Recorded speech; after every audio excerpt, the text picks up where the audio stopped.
sababa rakkoo siyaasaati wajji wal qabatee jijjiirama osoo hin ta'in rakkoo guddoo biyya teenya tana keessa jira. Qabatamaan haala biyya teenya keessa jirtu ni beeytanii biyya teenya keessatti rakkoo siyaasaa wal xaxaa ta'e sababa jireenyi qaala'uutiin sababa maallaqni biyya teenyaa sadarkaan isaa gabbu'uutiin walakkaa gattahuutiin wanni fakkeenyaaf dur birrii 100tti bitamtu arra birrii 200tti bitamti. Namichi dur birrii 100 qabu arras 100 qabu. Waan haajaan inni ba'ummoo manni dur birrii miliyoona 5 bitamu 10 bitamaarra maallaqni immoo qabeenyi bakkuma dur san jira biyyi teenya. Akka isinuu beeytanitti duraanuu irra hedduun nama biyya teenya keessa jiraatu rakkataa jiraata. Rakkoodhaan jiraata. Osoo nyaata gayaan argan, osoo uffata gayaan argan, osoo mana keessa galu gayaan argan. Akkuma nabiin sallallahu alaihi wasallam akka mimman laa kaafii lahu walaa ma'wa. Namni nama isaaf qabu hin qabne, namni bakka galu hin qabne meeqaatamtu jira jee akkuma nabiin dubbate sanitti haala biyya teenyaa qaceello bareechitanii narra beeytan. Haala rakkoon biyya teenyaa akkana babal'attee jirtu kana keessatti namni muslimaa maal ta'uu qaba? Dhiiroo haalli biyya teenya keessa jiru amantaa wajjin wal qabsiifnee maal fakkaata? Bismillahir Rahmanir Rahim. Alhamdulillahi Rabbil Alamin. Wassalatu wassalamu ala ashrafil mursalin wa ala alihi wa sahbihi ajma'in. Amma ba'd. Assalamu alaikum wa rahmatullahi wa barakatuh. Obboleeyyan kiyya warreen sagalee tiyyatana dhagayaa jirtan, warreen ergaan tiyyatun isin bira gayaa jirtu, inshallah mata dureen anarraan tana isiniif qabadhee dhufee rakkoon ummata keenyaa maal fakkaata waan jiruu fi akkasuma ammas namni muslimni waa'ee wal gargaaruu keessatti amalli nama muslimaa maal fakkaata waan jiru akka amantaa islaamaatti qixa sirriitti miizaanarra keenyee madaallee qur'aanaan hadiisaan seenaa warra nuun dura dabreetiin maal fakkaata islaamni haala akkam keessa ture amma hoo qabatamaan haalli biyyi teenya keessa jirtu maal fakkaataa waan jiru inshallah gabaabsee yeroo gabaabduu yeroo teessan qaalii aarsaa kafaltan kana keessatti inshallah yoo rabbiin fedhee kanaan isiniif dabarsuudhaaf jibbaata godha. Amantaa islaamaa keessatti wal gargaaruun walii ilaalachuun wajjiin gadda keessatti wajjiin qooda fudhachuun rakkataa bira dhaabbachuun maal fakkaata waan jiru bal'inaan itti deebina. Rakkataa ugaa jennu rakkata jechuun hattuu wayii gaaf tokko karaa qabanii osoo oofanu leeba jennaan hattuu naan hin jiina yaaboo nama rakkate naan jaa jeejaan hanna sanillee beeki rakkoo itti nama geessaa jechuudha. Irra hedduu waan fofokkottuu namni dalagu zinaa haa ta'u akkasuma nama haaduu nama ganuu haa ta'u akkasuma ammas waan namaa hatuu haa ta'u hedduu badiilee hedduu wanni itti nama geessu rakkoo itti nama geessa rakkataa jechuudha. Tanaaf hattichi rakkata naan jaa malee hattuu naan hin jiinaa jee. Rakkata jechuun tun namuma rakkateetu rakkoo beeka. Namni rakkatin waan rakkoon taatiin beeku. Kanaaf rakkataa hiyyeessa nama guyyaa keessaa ba'aan irratti buute deeyniin itti galti liqiin namaa jechuudha horiin namaa nama rabbate akkasuma dhukkubsataa waan mana yaalaatiin dhaqu dhabe nama carraaqqatee yookiin hammaallatee yookiin naggadatee jiraatu harka namaa galee mana hidhaa seene akkasuma ammas nama yeroon umrii isaa yeroo dargaggummaa dabarsee manguddoomee yeroo manguddummaa keessatti ilmaan hin qabne takka ilmaan qabaateetuma ilmaan hin qabu ja'anii jira akkanumatti haadha abbaa fi waa takkatti ni saabne waa takkatti ilaalle qawanni haadha abbaa isaan iyyaachifne mataa isaanii malee warreen akkasii jechuudha. Waan ajaa'iba isinitti ta'u namuma fayyaa qabu ka humna qabu ka ijaa gurra qabu ka dalagaa dhabe ka waan hojjetu dhabe nama waan uffatu dhabe nama mana keessa galu dhabe akkasuma ammas nama waan nyaatu dhabe rakkoon karaan rakkoon nama dhuftuun hedduu jira biyyarraa ari'amuu jira mana keetirraa godaanuu jira qabeenya keetirraa si baasuu jira akkuma amma yeroo ammaan tana jirru keessatti haala biyya teenya keessa jiru qabatamaan isin beeytanitti nama jiruu gaarii osoo jiraatu hujii bareedduu osoo qabu sababa rakkoo siyaasaatiin yookaan rakkoo nageenyaatiin ona saarraa mana saarraa qabeenya saarraa lubbuu isaa qofaan baafatu jira namni hoggaa rakkoon itti dhufte uffata ifi uffatu kan firraa qabu malee olafe qaboodi jijjiirratu yaadatu san namuma godaanee beeka rabbiin subhaanahu wa ta'ala quraana isaa keessatti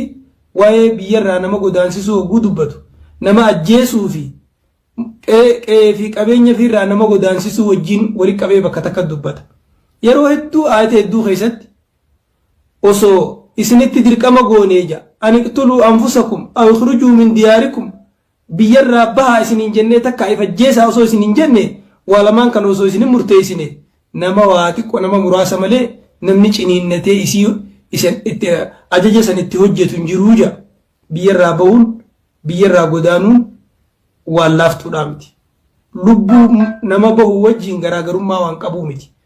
qabatamaan haala biyyi teenya keessa jirtu ni beeytanii biyya teenya keessatti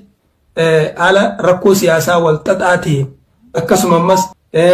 sababa jireenyi qaala'uutiin sababa maallaqni biyya teenyaa sadarkaan isaa gabbu'uutiin walakkaa gattahuutiin wanni fakkeenyaaf dur birrii 100tti bitamtu har'a birrii 200tti bitamti namichi dur birrii 100 qabu har'as 100 qaba waan haajaan inni bahu immoo manni dur birrii miliyoona 5 bitamu 10 bitama har'a maallaqni immoo qabeenyi bakkuma dur san jira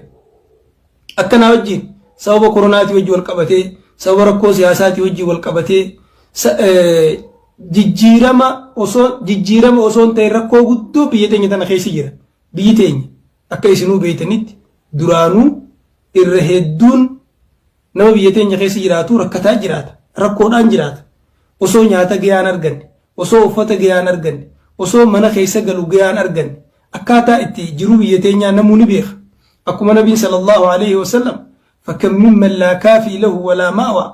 namni nama isaaf qabu hin qabne namni bakka galu hin qabne meeqaatamtu jira jee akkuma nabiin dubbate sanitti haala biyya teenyaa qaceelloo bareechitanii narra beeytan kanaaf kana keessatti haala rakkoon biyya teenyaa akkana babal'attee jirtu kana keessatti namni muslimaa maal ta'uu qaba kana gubbaadhaan armallaa jaarsirraa du'ee jira rakkoolee adda addaa siyaasaa fi waan adda addaa keessatti kan abbaa manaa dhabee jira ummanni keenya yeroo san iyyuu malee yeroo san dubbachuu malee achi boodaan namni sun akkamit jira maaliin jiraataa eenyu quba qaba jee nama yaadatu hawaasni kun akkasuma yataamaa jira yataamaa abbaan irraa du'ee jira miskiina uumumaan nama miskiina waa takka hin qabnee jira harkaan lafa qabate jechuudha kanaaf rakkataa hedduu kanaa jira dhiiroo haalli biyya teenya keessa jiru amantaa wajjin wal qabsiifnee maal fakkaata osoon sududaan kanatti hin seenne silaa xabiyaan nama rabbitti amaneetii fi xabiyaan nama rabbitti hin amaninii adda adda waliin fakkaatu garaagarummaa guddaa qaba islaamummaa keessatti islaamummaan wannummaan isiin dhufteefu hawaasummaadha islaamummaan matummaan siituu hawaasummaadha akkaataa itti namni wajjin jiraatu jechuudha guyyaa tokko nabiin keenya alayhi salaatu wassalaam sahaabaa isaatiin waggaa ergaa isaanii dabarsu hadiisa saxiiha muslim keessa jiru Abii Hurayraa irraa odeeffame man asbaha minkum al-yawma saa'ima har'a eenyu soomanaan oole jee gaafate innaan nama hedduu keessa Abubakar ana yaa ergamaa rabbii jeen har'a eenyutu nama du'e reefka qabrii geeysee awwaale janaazaa jalee eenyu deeme jennaan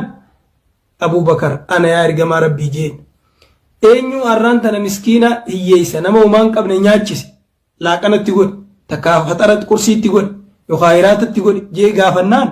ana yaa ergamaa rabbii jeen har'a isin keessaa eenyutu dhukkubsataa gaafate jennaan ana yaa ergamaa rabbii jeen waggaa kana ergamaa rabbii majtama'anna fi imra'in illaa dakhala aljanna wani nanga amma lakkaawe kun nama tokko keessa yoo walitti qabame yoo jannata seene malee hin taane namni guyyaa tokko keessatti soomana qabaatee nama du'e awwaalee dhukkubsataa gaafatee miskiina nyaachisee waa hanga kana namni walitti qabate yoo jannata seene malee hin taane akkana jechuun wal gargaaruun hawaasummaan karaa itti akhiraan dalagatan waan jannataan seenan jechuudha waan jannata rabbiitiin argatan nama gargaaruun shari'a islaamaa keessatti ibaada jechuun shari'aan islaamaatu kitaabni islaamaa kanuma feete yoo fuutan walakkaansaa akkatti rabbi gabbaran dubbata walakkaansaa akkaataa itti hawaasni kun wajjin jiraachuu qaban dubbata. Wajji jireenya hawaasummaa dubbata. Kana keessatti hawaasummaa kana keessatti haqa dirqamaan namni rabbitti amane nama rabbitti amane irraa qabuu jira. Muslima ta'uun haqa namni walirraa qabuu jira. Akkasuma ammas namummaan haqa namni walirraa qabuu jira. Ollummaan haqa namni walirraa qabuu jira. Sabummaan waan namni walirraa qabuu jira. Firummaan waan namni walirraa qabuu jira. Abbaan ilmoorraa, ilmoon abbaarraa, haati manaa abbaa manaarraa, abbaan manaa haadha manaarraa, rahimni rahimarraa, firri firarraa haqa walirraa qabanii jira. Keessaa'u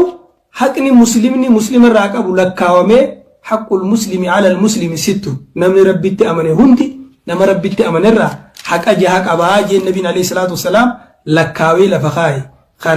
kana jee lakkaawamee nu kennamee jira haqni nuti walirraa qabnu jechuudha.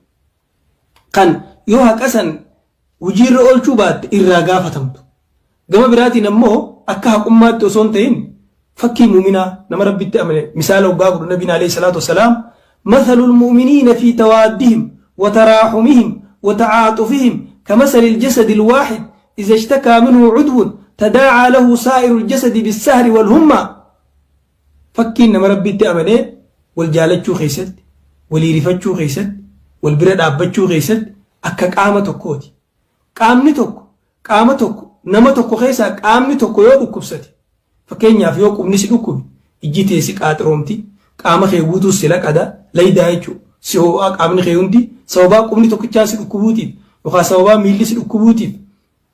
Hadiisa biraatti al-muslimuuna ka rajulin waahid namni rabbitti amane akka nama tokkooti. In ishtakaa caynuhu ishtakaa kulluhu ijji dhukkubnaan qaama guutuu dhukkuba. Wa in ishtakaa ra'asuhu ishtakaa kullahu yoo mataan dhukkubees qaama guutuu dhukkubaa jee dubbate. Akkana jechuun muslimni waliif gammada waliif gadda. Osoo muslimni rakkatu jiru huun koflee huun taphatee huun hin gammadu. Gammachuun nama muslimaa sii gammachu gaddi nama muslimaa siif gadda jechuudha. Ibaadaa rabbiin gabbaran keessaa ibaadaan akkaan irra caaltu. Wanni rabbi biratti darajaa namaaf qabu. Hawaasummaa waan hawaasummaa wajji wal qabate. Nabiin alayhi salaatu wassalaam hadiisa sahii keessa waan jedhe ahabbu nnaasi ila Allaahi anfa'uhum irra jaalatamaan namaa rabbi biratti rabbiin namni akkaan jaalatu. Namuma nama fayyadu jaalata. Karaatti nama fayyadaniin hedduu jira. Namni akkatti nama fayyadu hin beekne hin jiru. Karaatti nama gargaaraniin namuu ni beeka. Namni karaatti nama gargaaraniin akka hedduu ta'e hin beekne hin jiru. Irra jaalatamaan namaa rabbi biratti nama fayyadu. Gama feeteenuu fayyadi. وأحب الأعمال إلى الله عز وجل سرور تدخل على مسلم. الرجال تمتون هجيلا ربي برد. أكما الرجال تمان نما فيدود الرجال تمان هجيتي ربي برتي نمو مسلمة غمتشيسو مسلمة تكو غمتشيسو أو تكشف عنه كربة يخاچنكي تكا إساباسو أو تقضي عنه دينا تكا هورين من الراقب الراقلشو يوفي الراقبات تيس إسائيسو هورين من نسر التهمت ديني من نسر الراقب ولمان إسلاما كجان مزلة هموم بالليل ليفما نماتنا الدولة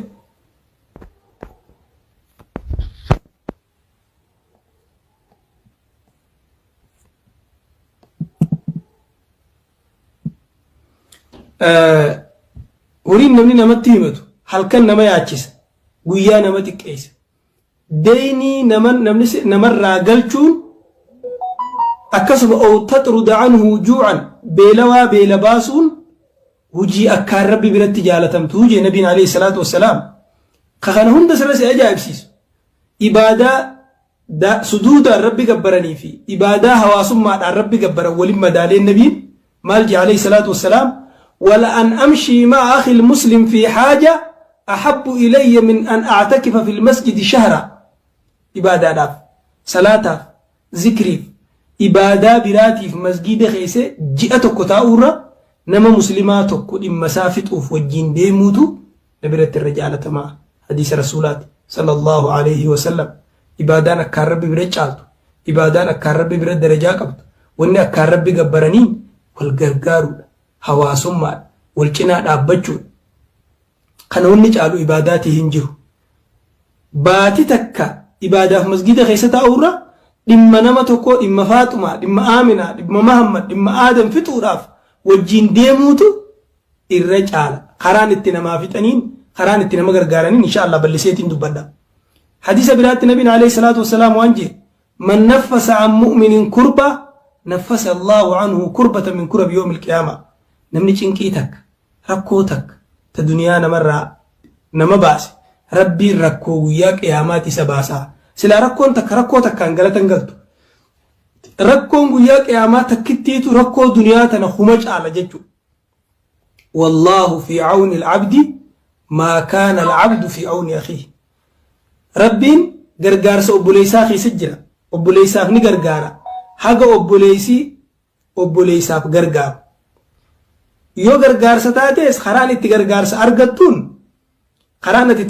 argattuun obboleessa gargaaru gargaarsa rabbii namni barbaadi obboleessa isaa gargaaru namni rakkoo guyyaa qiyaamaa bahuu barbaadi addunyaa tanarratti rakkoo nama baasu namni rabbiin haara naa dabruu barbaadi namaaf irra dabru namni rabbiin haajaati yahanaa fixuu barbaadi haajaa obboleessa isaa fixuufi namni du'aayinti yahanarraa qeebalamtuu fedhe obboleessaaf du'aayii godhu gaafa ati du'aayii godhattu ati godhata ati dilaawa ati du'aayinti qeebalumuu fi qeebalamuun dhabuun siituu hawaa balleessuu fi balleessuu dhabuun keetuutu sirra jiru oggaa ati obboleessaaf kadhatte ati immoo maleekaa sii kadhata du'aayii maleekaatii fi teetamturra qeebalamu kanaaf haajaa teesii haadhumtu yoo feete haajaa obboleessa keetiif fixi obboleessa keetiif kadhadhu yoo du'aayiin aanarraa qeebalamtuu barbaadde waan ifii argachuu barbaaddu obboleessa keetii kadhadhu ati suduudaan argattaa jechuudha kanaafuu nama gargaaruun nama bira dhaabbatuun islaamummaa keessatti kana fakkaataa jechuudha